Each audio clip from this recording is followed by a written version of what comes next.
ভাবুন তো, বাসা বা অফিসে এমন একটি প্রযুক্তি স্থাপন করা হলো যেখানে আপনি চাইলেও আগুন জ্বালাতে পারবেন না, আগুন লাগবেই না, লাগলেও মুহূর্তেই নিভে যাবে। শুনতে অবিশ্বাস্য মনে হলেও বাস্তবে দেশেই সন্ধান মিলেছে এমন প্রযুক্তির, যে প্রযুক্তি ব্যবহারে ভয় থাকবে না অগ্নি দুর্ঘটনার।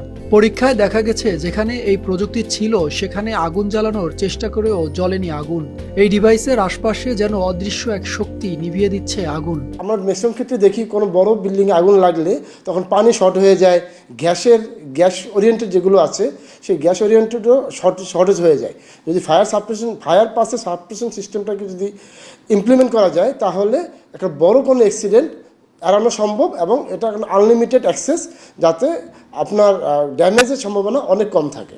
অগ্নিকাণ্ড কতটা ভয়াবহ হতে পারে বিগত কয়েক বছরের অগ্নি পরিসংখ্যান দেখলেই আজ করা যায়। আগুন ছড়িয়ে পড়লে মুহূর্তেই ছাই হয়ে যায় একাধিক স্থাপনা ও প্রতিষ্ঠান, সঙ্গে গুনতে হয় হতাহত মানুষের সংখ্যা। ফায়ার সার্ভিসের তথ্য বলছে শুধুমাত্র 2024 সালে বাংলাদেশে অগ্নিকাণ্ড ঘটেছে 26,659টি, আহত হয়েছেন 341 এবং নিহত হয়েছেন 140 জন। ক্ষতি হয়েছে প্রায় 446 কোটি টাকার। তবে বাজারে আসা নতুন এই প্রযুক্তি ব্যবহারে নির্ধারিত এলাকায় থামানো যাবে অগ্নিকাণ্ড। বিশেষ এই প্রযুক্তির নাম fire prevention and suppression system. এটি এমনভাবে তৈরি যে আগুন লাগতেই দিবে না, ধরলেও মুহূর্তেই নিভিয়ে দিবে, তাও স্বয়ংক্রিয়ভাবে। দেশের বাজারে এটি নিয়ে এসেছে স্মার্ট ডাটা নামের এই প্রতিষ্ঠান। আমরা আগুন ধরার জন্য আসলে 3টা জিনিস দরকার। একটা হচ্ছে অক্সিজেন, একটা হচ্ছে ফুয়েল, আর একটা হিট।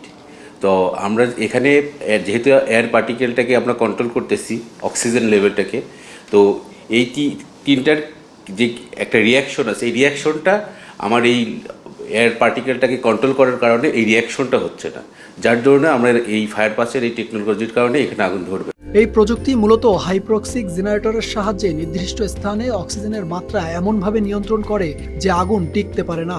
ডিভাইসটির বিশেষ সেন্সর সর্বদা চারপাশ পর্যবেক্ষণ করে, আগুন দেখা মাত্রই সঙ্গে সঙ্গে ব্যবস্থা নেয়।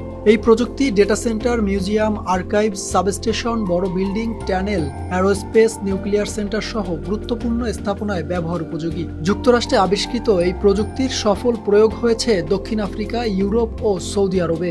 আন্তর্জাতিকভাবে স্বীকৃত এই প্রযুক্তিটি এখন পাওয়া যাবে বাংলাদেশের বাজারেও। সাকিব হাওলাদার, RTV।